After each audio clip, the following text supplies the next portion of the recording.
अब यो हर्कबाद भनेको के हो? कतिले सोध्न चाहन्छन्। मैले धेरैचोटि भनेको हुन्छु, यसको बारेमा म आज खुलासा गर्छु। अरू सभामा त मैले खास अब चौरीमा हुन्छौँ होइन, अलिकति अर्कै शैलीमा हाम्रो भइराखेको हुन्छ, त्यसमा यो बुझाउन मैले पाइराखेको पनि थिइनँ। आज मौका पनि पाएँ। भने कुनै पनि राजनीतिक दल खुल्नका लागि एउटा सिद्धान्त चाहिन्छ। राजनीतिक दलको परिभाषा हुन्छ कुनै एउटा विशेष अथवा एक खालको एउटा सिद्धान्त बोकेर देश र जनताको रक्षा र उन्नति गर्छु भन्ने मान्छेहरूको सङ्गठनलाई, व्यवस्थित सङ्गठनलाई पार्टी भन्छ भन्ने परिभाषा चाहिँ पार्टीको परिभाषा हो। कतिलाई त्यो पनि थाहा छैन। त्यसमा यो देशमा कस्ता पार्टीहरू खुले र ती पार्टीहरूको सिद्धान्त के थियो भन्दाखेरि अहिलेसम्म यो देशमा पार्टीहरू होइन विदेशी सिद्धान्तलाई घोकेर, विदेशी सिद्धान्तलाई बोकेर खुले। मार्क्सले आजभन्दा होइन 200 वर्ष पहिला के भन्नुभयो? जर्मनीको भूभाग, जर्मनीको परिस्थितिलाई टेकेर माओले के गर्नुभयो? लेनिनको क्रान्ति कस्तो थियो? स्ट्यालिनले के गर्नुभयो? चे गुभाराले के गरे भन्ने खालको कुराहरू हामीले पढेर त्यो प्रयोग यहाँ गर्न खोज्यौँ।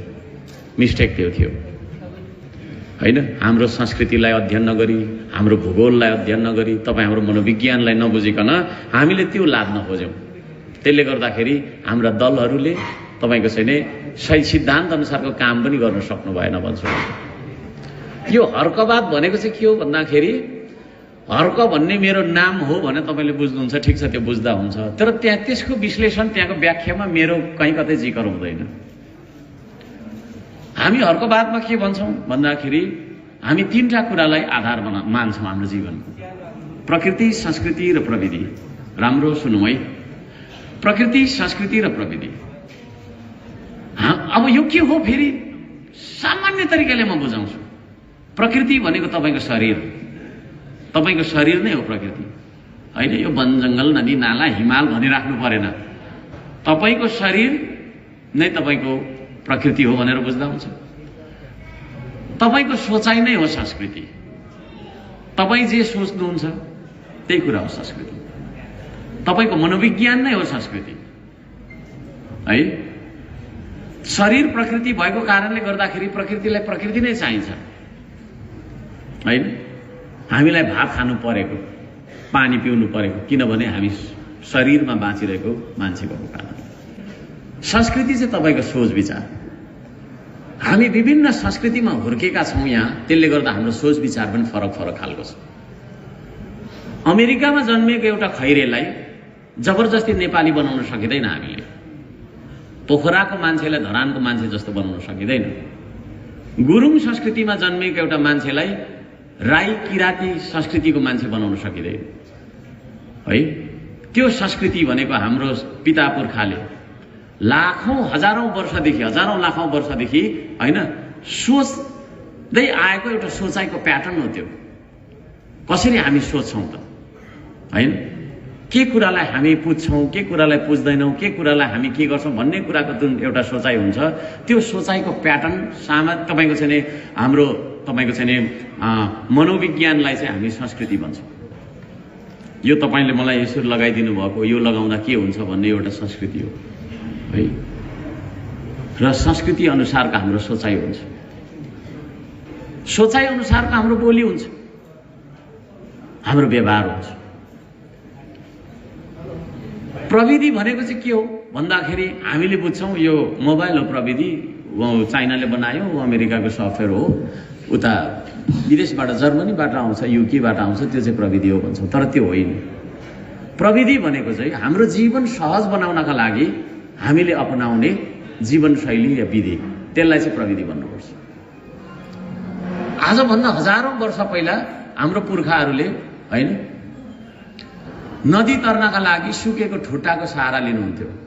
अझै पनि बाँसमाथि तपाईँको तैरिएर तपाईँको चाहिँ हामीले नदीतिर देख्न सक्छौँ, त्रिशुलीमा पनि देख्न सक्छौँ। हुनु त अहिले बाँसको व्यापार गर्नलाई त्यसरी आउनुहुन्छ, बाँस राखेर बाँसमाथि तैरिँदै आएको आराम देख्छ। त्यसलाई देखेर मान्छेले ढुङ्गा बनाउनु भयो, ढुङ्गालाई देखेर पानी जहाज बनाउनु भयो। प्रविधि त्यतिखेरै पनि थियो। प्रविधि चाहिँ अमेरिकाबाट आउने अहिलेको अत्याधुनिक तपाईँको सामानलाई प्रविधि भन्न मिल्दैन। आफ्नो जीवनलाई सहज बनाउनका लागि। मैले अघि भर्खर भने हाम्रा पिता पुर्खाले आजभन्दा 2500 वर्ष पहिला भाङ्रालाई कुटेर होइन आफ्नो शरीर ढाक्नुभयो है। भाङ्रालाई कुटेर त्यो तानमा यसरी तानेर चाहिँ एउटा तपाईँको खाडीको लुगा बनाउनु, त्यो खाडीको लुगा बनाउने विधि नै थियो प्रविधि। र यसरी प्रकृति संस्कृति र प्रविधि मिलेर हाम्रो जीवन बनेको हुन्छ। प्रकृति संस्कृति र प्रविधिको मिश्रणले मात्रै हाम्रो जीवन सम्भव छ। यो तीनटा मध्ये एउटा कुरा निकाल्दियो भने हाम्रो जीवन चल्दैन है।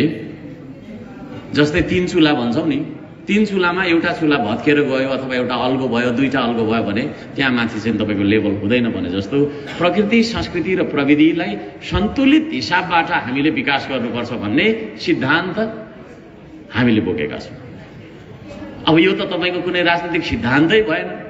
राजनीति भनेको त बन्दुक बोकेर हिँड्ने, खाँदै गरेको रोटी खोसाएर खाने, अरूले बस्दै गरेको कुर्सी लात्ताले हानेर त्यहाँ बस्ने, त्यो पो राजनीति हो भनेर हामीलाई गलत कुराहरू पढाइयो है। अनि हामीले चीनमा हेरेको क्रान्ति देख्यौँ, अब त्यसो गर्नुपर्छ भन्ने लाग्यो है।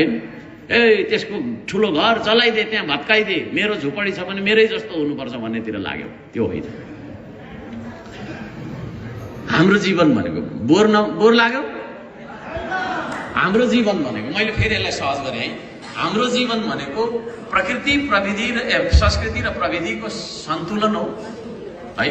यो सन्तुलनबाट कुनै एउटा तत्त्व मात्रै कमी भयो अथवा बढी भयो भने हाम्रो जीवन सहज तरिकाले चल्दैन, चलेको मान्नु हुँदैन। यसलाई भन्छ हर्कवाद। अब अघि मैले भने यस्तो क्रान्ति गर्नु, बन्दुक बोक्नु पो हो त क्रान्ति त, राजनीति त भनेर कतिले भन्नुहुन्छ। त्यो हामीले चाहिँ बुझ्दैनौँ, श्रम संस्कृतिवादीले बुझ्दैन। र त्यो प्रकृति संस्कृति र प्रविधि नै हाम्रो जीवन हो भनिरहेका छौँ भने हाम्रो राजनीतिक दर्शन पनि हाम्रो जीवन जस्तो हुनु पर्यो। अहिले चाहिँ के छ, हाम्रो राजनीतिक दर्शन देब्रेतिर लागिरहेको छ, हाम्रो जीवन दाहिनेतिर लागिरहेको छ। शिक्षा पनि उता गइरहेको छ, हाम्रो जीवन यता गइरहेको छ। कहीँ भेट हुँदैन होइन।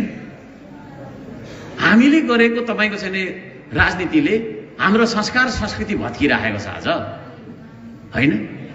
हाम्रा तपाईँको चाहिँ पिता पुर्खाले मानेका मान्यताहरू आज चाहिँ भत्किरहेको छ। अनि संस्कृतिलाई ओमिट गर्ने, संस्कृतिलाई प्रतिबन्ध लगाउने पनि कुनै राजनीतिक सिद्धान्त हुन्छ?